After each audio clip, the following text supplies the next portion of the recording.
18वीं सदी का हिंदुस्तान, जब अंग्रेजों का सूरज तुलू हो रहा था, उस अंधेरे में एक शमा जली जिसका नाम था टीपू। तारीख उसे टाइगर ऑफ मैसूर कहती है, लेकिन क्या वो वाकई एक शेर था या अपने ही घर का गद्दार? ये कहानी है एक सुल्तान की जिसकी शख्सियत पर आज भी बहस जारी है।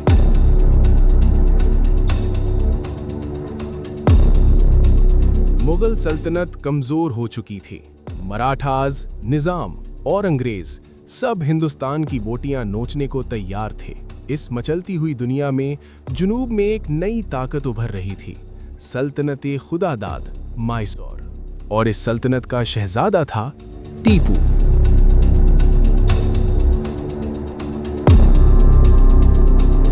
अपने बाप हैदर अली के साथ कंधा मिलाकर टीपू ने बचपन से ही जंगी फनून सीखे।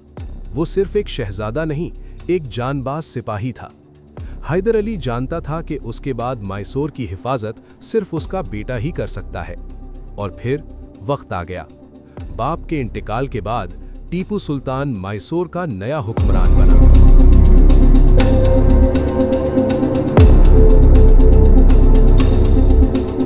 टीपू सुल्तान सिर्फ एक बहादुर जंगजू नहीं था, वो एक अनोखा मुजिद यानी इनोवेटर भी था। उसने दुनिया को वो हथियार दिया जिससे अंग्रेजों की नींदें हराम हो गई। ये थे मैसूरियन रॉकेट्स, लोहे के बने हुए वो तीर जो आग उगलते थे। यही टेक्नोलॉजी बाद में अंग्रेज यूरोप ले गए। टीपू वक्त से आगे सोच रहा था। टीपू की ताकत अंग्रेजों की आंखों में चुभने लगी। उनके लिए वो सिर्फ एक सल्तनत का राजा नहीं, एक खतरा था।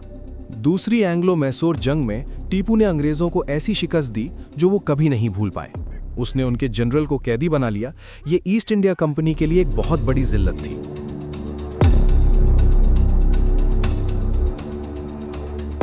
लेकिन अंग्रेज साजिशों के माहिर थे।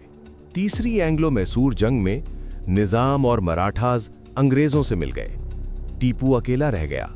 जंग के बाद मुआहदा हुआ और उस मुआहदे की कीमत थी टीपू के 2 मासूम शहजादे। सुल्तान ने अपने बच्चों को दुश्मन के हवाले कर दिया ताकि अपनी रियासत को बचा सके।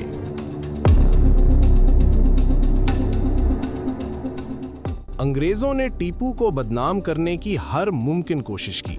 उनकी लिखी हुई किताबों में टीपू को एक जालिम और जाबिर हुक्मरान बताया गया। कहा जाता है कि उसने हजारों लोगों के मजहब जबरदस्ती तब्दील करवाए। उसको एक फैनेटिक और टायरेंट का नाम दिया गया। लेकिन सच क्या था? क्या यह अंग्रेजी प्रोपेगेंडा था या टीपू की शख्सियत का एक तारीख पहलू?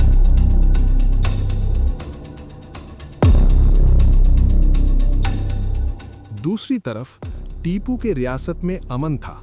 उसने नए कानून बनाए, नया कैलेंडर जारी किया और तिजारत को फरोग दिया। उसके दरबार से मंदिरों को इमदाद दी जाती थी। उसकी रियासत के लोग उसे एक आदिल और मेहरबान बादशाह मानते थे। तो फिर वो जालिम कैसे हो सकता था?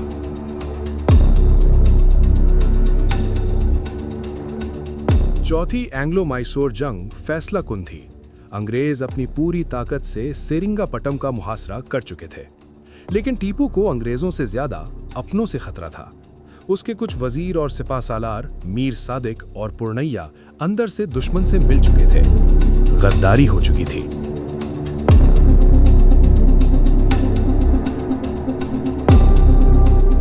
किले की दीवार टूट गई।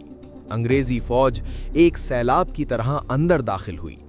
टीपू के पास मौका था कि वो भाग जाए।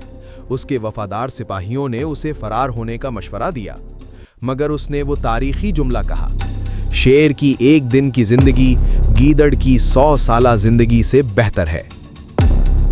और फिर वो आखिरी लम्हा आ गया। अपने शहर की हिफाजत करते हुए दुश्मनों के नरगे में सुल्तान लड़ता रहा, अपनी आखिरी सांस तक। शाम ढली तो अंग्रेजों ने उसकी लाश को हजारों लाशों के ढेर में तलाश किया।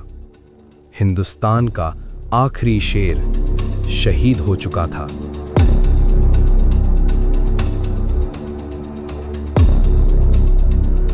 टीपू सुल्तान की मौत के बाद अंग्रेजों ने उसके खजाने को बेरहमी से लूटा। उसकी लाइब्रेरी, उसकी तलवारें, सब कुछ समुंदर पार ले जाया गया।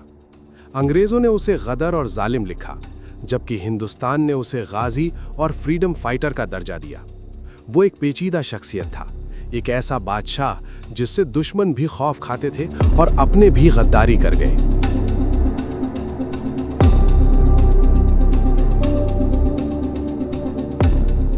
तारीख सिर्फ जीतने वालों की नहीं होती, कभी-कभी वो हारने वालों की चीख में जिंदा रहती है। टीपू सुल्तान आज भी एक सवाल है और शायद हमेशा रहेगा। लेकिन एक बात याद रखना, कुछ लोग मरकर भी गुलाम नहीं होते।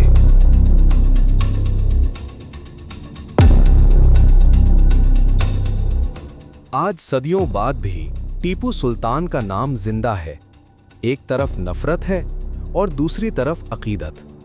लेकिन एक बात तय है, जब तक हिंदुस्तान की तारीख लिखी जाएगी, टीपू सुल्तान के नाम के बगैर वो हमेशा अधूरी रहेगी।